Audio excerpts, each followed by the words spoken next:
There's over 1,000 vineyards in the UK now. Goodness me, that's And amazing. 10 years ago, there were 300. We've got this product in grapes. You can turn it into wine and then train your palate to know where in the world it's come from and probably what the weather was like that year and maybe even the specific vineyard. Like that's pretty magical to me, like that a food can do that and capture a year in a bottle as well. This is the missing link in people's wine shopping. This is like the best kept secret in wine.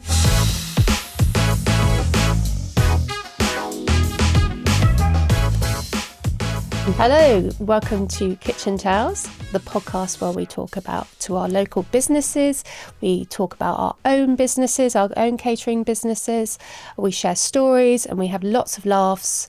Hello, Colleen. How are you? I'm good. How are you? I'm doing okay. Yes. What's you up to? Busy? I am busy, but also still on my Zen feeling. I think I've just been, I'm making it a priority to just chill out and stop worrying too much about different things. And I've talked many times how organization was not always great with me, and I've just been putting that at the forefront of everything I do. And it's like, when you're trying to run your own business, kids, do so many different things, sometimes everything can just get so overwhelming. But I've just been really organizing, planning things. So I'm feeling great. Good. And it's half term? It is half term. It's half term, so you've got the kids round as well. Exactly, got the kids round and doing loads of little trips because my son's birthday. Oh, is it? How old is he? Yeah, so he's going to be 9. Is he 9 already? He's going to be 9. And we're just getting all the birthday things out of the way. We are doing a few London trips, all of this. Why are trains so expensive? Oh, they're getting worse and worse. Honestly. And they never appear. Seriously, it's just so frustrating. I was actually speaking to someone the other day, and I think from now on I'm just going to start driving to London because if you drive to certain areas, I think you can just park your car, pay for the parking, you spend less than what you actually do because the trains don't show up. So so I think that's what we're going to do next time. Yeah, I think so. Maybe, although you're getting traffic jams probably. You can never win. You can never win. You can never win, but it is expensive. But everything's expensive. Yeah. Food's expensive. I just can't believe it. Because a day trip now for the 4 of us to go anywhere, you're looking at traveling at least £100, then whatever activities you're doing. I'm like, this could be a trip out of the country or something. But, it's one of those things you just got to do it, plan ahead and keep working to make the money. Keep working. Exactly. How have you been? What's been going on? Fine. Obviously, we're half term, kids are around. And I've got coming into shoot season. Well, it is shoot season. So I've got shoot lunches and dinners coming up. So I'm preparing for those. Lots of different business parties. I have not got one Christmas party booked in the diary yet. Same. Have you not? Not yet. And it's coming to there's only 2 months left. I know. And it's been funny, hasn't it? It's been so busy. But we say this all the time. We say it, yeah. And, and everyone's last minute. Everyone's lastminute.com. So I think, we just have to be patient and then people will start booking soon. Yeah. But it's been busy. So that's good. Yeah. Yeah. And we've got our next guest today. Yes, we do. So I'd like to introduce Polly, Wine with Polly. Polly Wine with Polly, that is my full name. I love that. Wine with Polly, it's brilliant. Love it. No surname, just Wine with Polly. How are you today, Polly? I'm great, thanks. It's lovely to be here. Thank you for inviting me on. It's good. It's an absolute pleasure. So we'd like to hear all about you. We'd like to hear how you started your business and your background. Cool. Yeah. I hear that you do research ahead of time, so I'm going to have to make sure my facts are right. I like that. Make sure I'm telling the story that's also online. I founded Wine with Polly 2 years ago after leaving a job in hospitality. So I was head of wine for a small luxury hotel group for a couple of years, which was great fun, but was also kind of taking me away from wine as a subject, really, which is that's why I got into wine, for the love of wine. But how I kind of got into it, originally, I came from a background in horticulture. Oh, wow. So that's what I trained in initially. And in my mid-20s, I just kind of had this moment. I think I was in Sainsbury's buying wine for a dinner party. And I was like, I have no idea of the difference between a Bordeaux and a Burgundy. And I'm buying wine 2-3 times a week and I'm buying it blind. And so I just signed up for a day course at Laithwaite's in Thiel, which is the courses I now teach. It's just a level 1 day.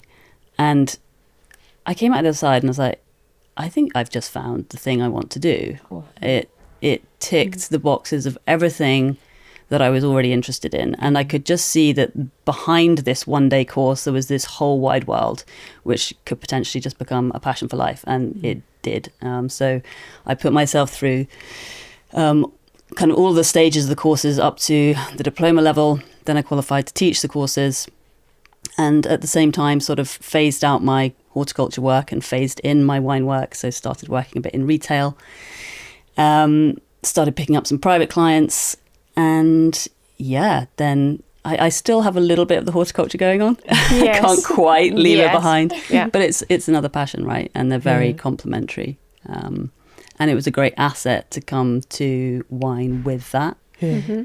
Because, well, first of all, it's a kind of unusual route in. Lots of people work at Majestic and then kind of go that route. Mm-hmm. But wine's an agricultural product. So having that knowledge of plant systems and how things grow and soil, I get very excited talking about soil. Okay. I have limited friends, but they all like soil too. So it's fine.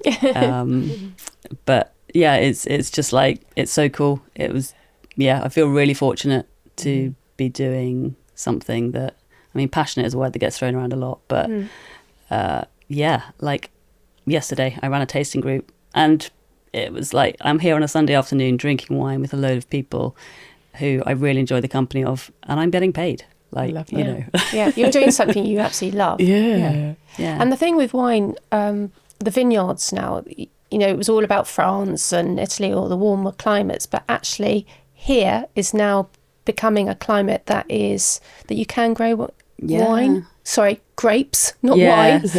Grapes. And you work for or with a vineyard so in the area? Winding Wood, who are between Newbury and Hungerford, really, just off the A4. I've known the people who own that for, a decade at least, and that's around the time they first planted vines. So I work with them in varying capacities. Mostly, they have a beautiful old threshing barn on their property, which overlooks the vineyards. So that's a great event space. So I do sort of work with them in that side, but also out in the vineyard. So it's been a bit of an apprenticeship actually, because for all of the learning you do about wine and vineyards and viticulture, spending a year actually in a vineyard, going out there 2-3 times a week, working with the vines, that's when you learn that craft. Like any practical skill, you can learn it in the book, but you kind of need to get out there and get your hands dirty in it. So that's been a real asset to just putting some applied knowledge to all of those things that I learned in a textbook 10 years ago. That's amazing. And because that's one thing that I didn't realise until I moved here in West Berkshire, that we actually had some vineyards. And I only discovered it through, I had this dream of wanting to do like an event at a vineyard. But I always thought we should chat after right? We really should. But I always thought that dream was a bit crazy, because I'd never heard of vineyards like anywhere around here. And then when I discovered, I was like, what? This is absolutely incredible. There's things that are literally on our doorstep. And I think many people, even living in West Berkshire, they don't realise some of the great wines that are being grown literally down the road. There's quite a few now. There's over 1,000 vineyards in the UK now. Goodness me, that's amazing. 10 years ago there were 300. So that kind of just shows you it's been exponential growth. And to be honest, most of it isn't profit making. Even the guys at the top, your big names, Nye Timber, those they're not, it looks all very flashy and like they're having the bucolic lifestyle and dream, but it's hard graft in this climate. I mean, we've just had the most amazing summer for everything, of course. But for English vineyards, like we harvested last weekend at Winding Wood, and the fruit was just pristine. And like amazing sugar levels, so you're going to get fantastic wines. Last year, complete opposite. Every bunch we took off, we were having to flick out moldy berries. It had fruit fly. Half of it was we were just leaving on the ground because it was so poor. And that's so depressing. That's because you absolutely put your heart and soul into it. A lot of hard work. 10 months of the year go into that, and then you're throwing the fruit away at the end of it. So it's not for the faint-hearted or the shallow of pocket. It's like a lot of time and energy goes into it. A lot of it you're relying on nature. Right? To do its thing. So but that's kind of the beauty of wine, and that's for me part of the whole story, and the appeal of it was having come from a horticulture background, specializing in kitchen gardens, really. So I was working with, food products anyway. Yeah. And it's like, there's no way I could do anything with a courgette that I would then know where it had been grown, in what year, and what the climate was. But yeah, you've got this product in grapes. You can turn it into wine and then train your palate to know where in the world it's come from, and probably what the weather was like that year, and maybe even the specific vineyard. Like that's pretty magical to me. That a food can do that and capture a year in a bottle as well. That's amazing. It's all very romantic, basically. Yeah, it really is. Yeah. So Especially if you have a couple of glasses. Yeah, you can just enjoy it. Have you had an opportunity to travel to other countries, seeing like their vineyards and things like that, and learning about it? Yeah, I mean, most of my travel is kind of based on that, really, even if it's a holiday. Yeah. Maybe that's why my husband left. Another wine trip. Goodie.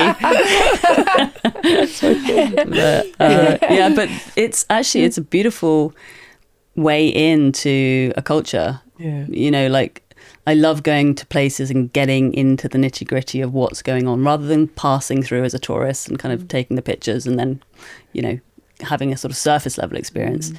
If you know about wine, you go to a vineyard, you get welcomed into people's homes, you end up sitting down having dinner with them because you're kind of sharing a language and part of their culture kind of from the get-go. And they're interested to tell you as well, because everyone in wine is just ever to talk about wine all the time. We're an extremely boring group. As I say, small circle of friends. But it gets people. And that's the bit I love. So with the education side of what I do is now seeing people come in for a 1-day course, and then they sign up for the next level, and hopefully the level after that, and it does change people's lives. And even if they don't go off into work in the industry or something, it's just you access something that you suddenly have an appreciation for. And like anything, if you have an appreciation for it, you can have an enjoyment from it, whether it's art, whether it's whatever. It enriches your everyday life.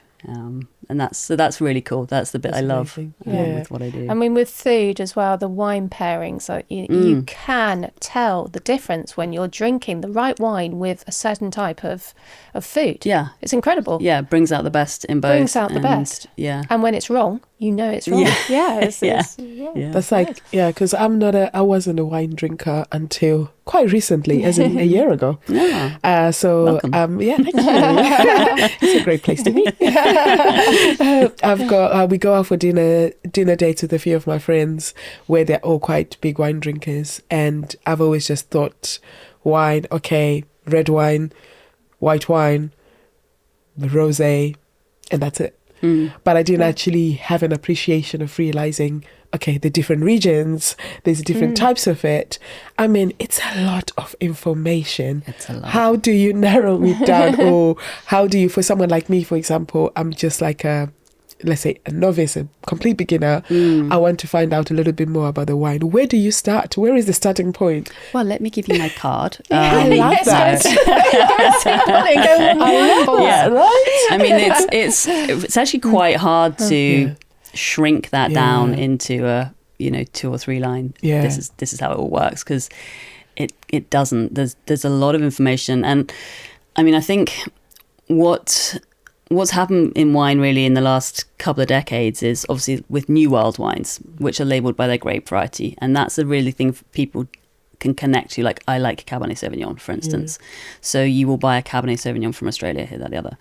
In Europe, wines are labelled by where they come from predominantly. So Bordeaux, it's not a grape, it's a region. So you need to know that Bordeaux is a mixture of Cabernet Sauvignon and Merlot. And you just kind of have to know that. So you learn places, and then you learn the grapes that they are associated with. But that's obviously a lot harder than just, here's Cabernet Sauvignon on a label, kind of go to.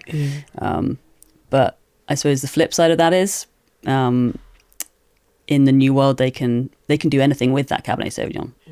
Can be any kind of style, climate, whatever. So you have much more variability in what you might get. Whereas if you're buying a Bordeaux, it's always going to taste like a Bordeaux. And that's because it has this rule book that it follows.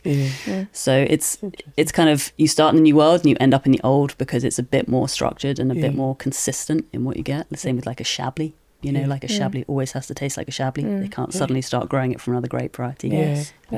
So but you can do a lot on the level 1, the 1-day course. That's great fun, actually.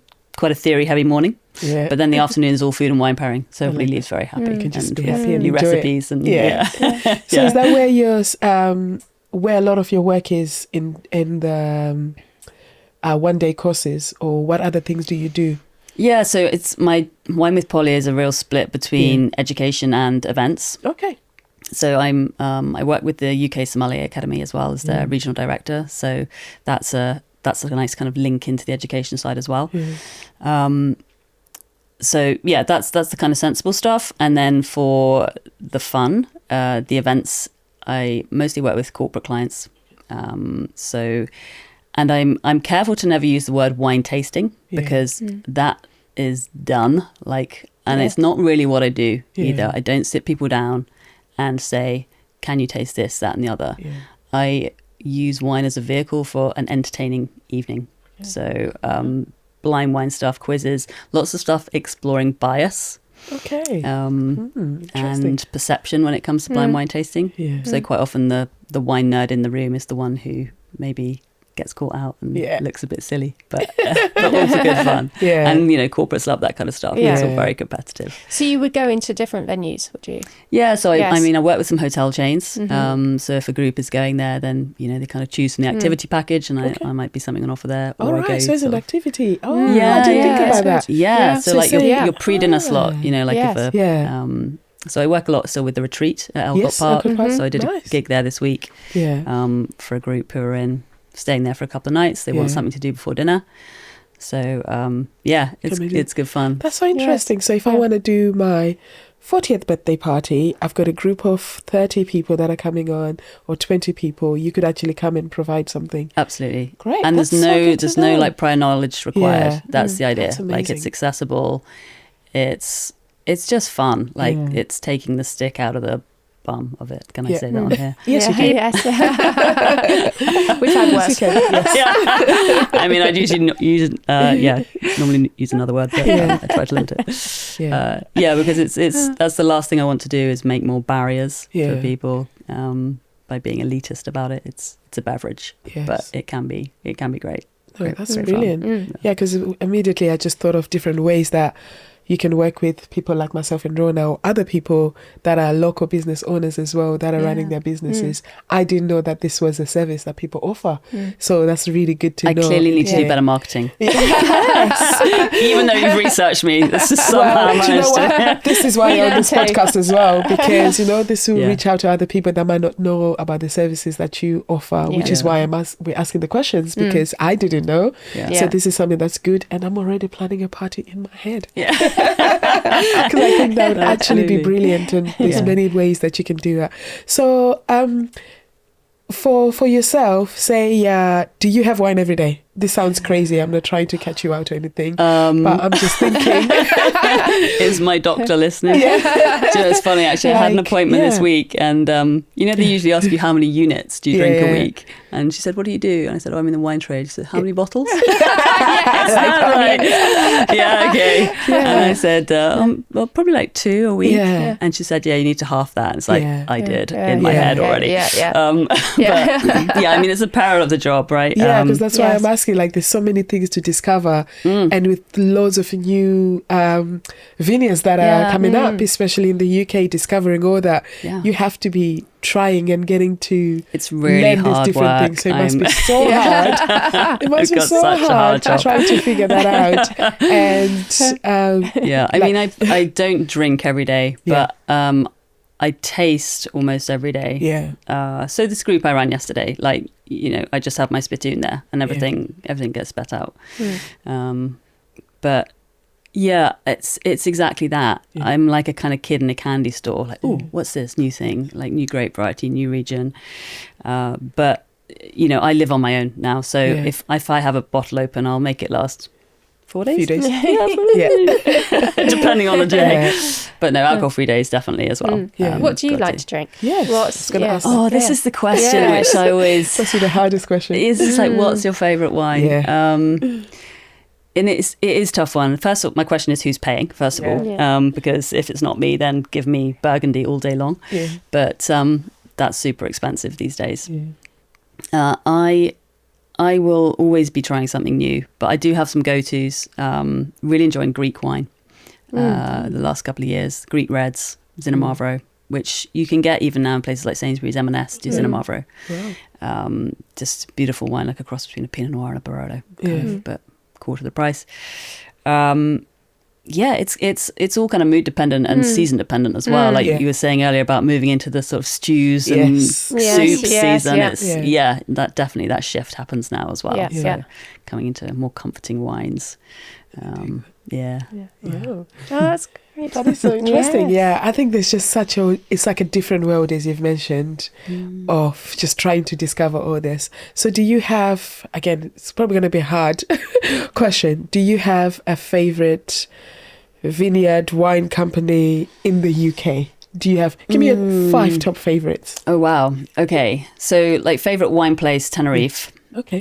Which is always kind of raises eyebrows when I say I'm that. Like, I've never had Tenerife. Have you been to Tenerife? I have been to Tenerife a long time ago. Like probably went to the south side where it's all kind of sunny beaches, all this touristy bit.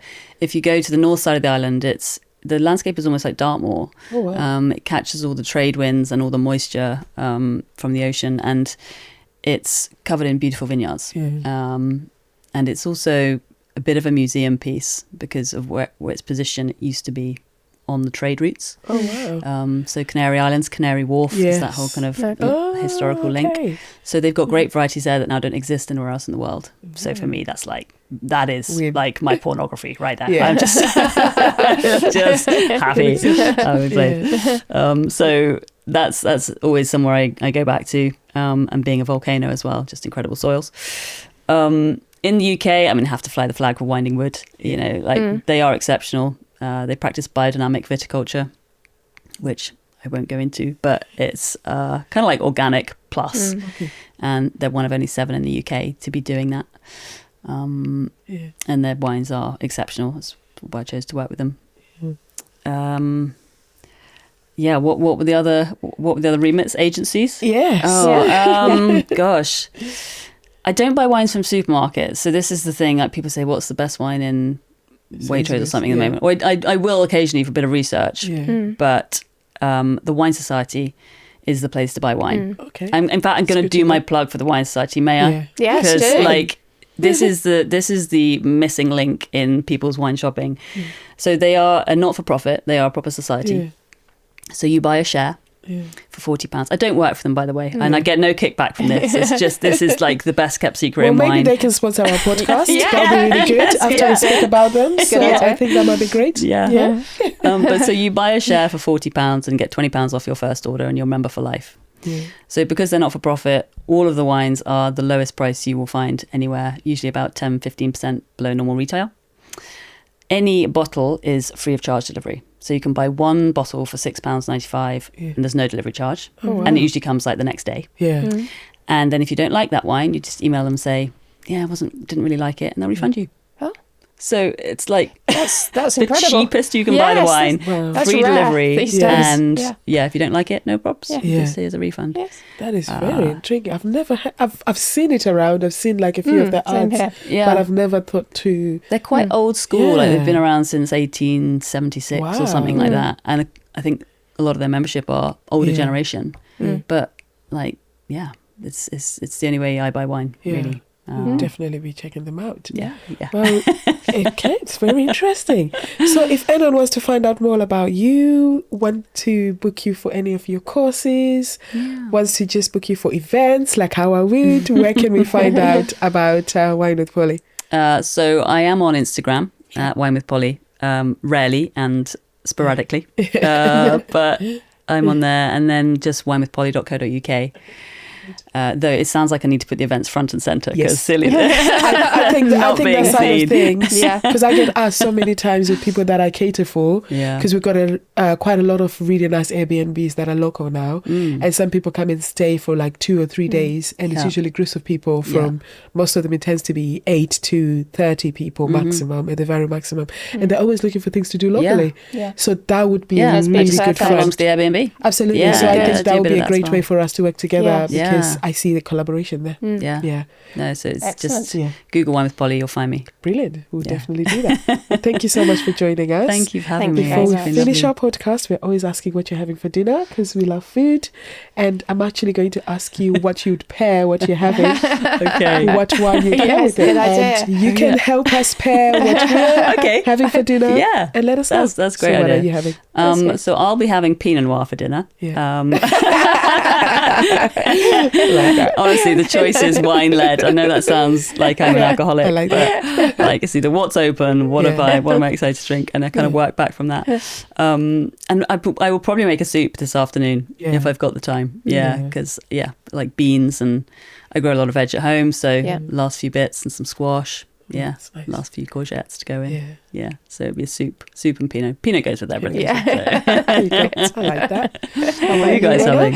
Okay, so it's a test for you then. Yeah. So beef stir fry tonight. Oh, okay. Beef and noodle stir fry. What sauce? Teriyaki. Ooh. Well, actually, Pinot would be good with that, but probably Okay. like a Californian Pinot. So something that's got a bit more fruit intensity. Okay. Don't go for anything French. It'll be a little bit too lean, probably. Yes. But yeah, good Californian Pinot. Yeah. Yeah, Okay. good with teriyaki. Yeah. And I'm actually having a bolognese tonight. So I'm cooking bolognese for the kids. Okay. Yeah. So you have to go like match the food to the place. Yeah. So like Chianti, Okay. definitely. Chianti with anything tomato based is Yeah. like match It's made in worth it. heaven. Brilliant. Yeah. And we'll get that from the Wine Society. Yeah. Since it's a bit too late for the Wine Society, Yeah. where would you recommend locally where we can get some wines? Because we are in Newbury, Berkshire. Yeah, Rhona well, we have a lives great in Rhona. Majestic. Majestic, Yeah. yeah. I would go there more so the supermarket. You'll get a bit better advice. Yeah. Yeah. it, I mean, or there's good wine shops. I don't know. Yeah. There's Grapesmith and Hungerford. Yeah. I'm a bit out of touch with the ones in Newbury, I have to say, but I think Yeah. In at Home's gone now, isn't Ian it? Tom Yes, is gone. it's gone. Yeah, it's a shame. sadly. Yeah. Shame. Yeah. Brilliant. But yeah. I think the No, Goat it's on the good. Roof have got a wine. Goat on the Roof. Oh my Yes. God, I'm missing a trick here. There you Goat go. on the Roof is where to buy all your wines. Yes. Sorry, Patrick. Yes. We'll make sure we let Patrick know that you've plugged in. Well, thank you so much for joining us, Polly. So Thank you for lovely to having meet me. you. Thank you and very look much. forward to collaborating with Yeah, you. sounds fun. And thank you everyone for listening or watching us. You can find us on Instagram, kitchen.tales, or you can find us on all platforms that you can listen to a podcast. Thank you. Thank you.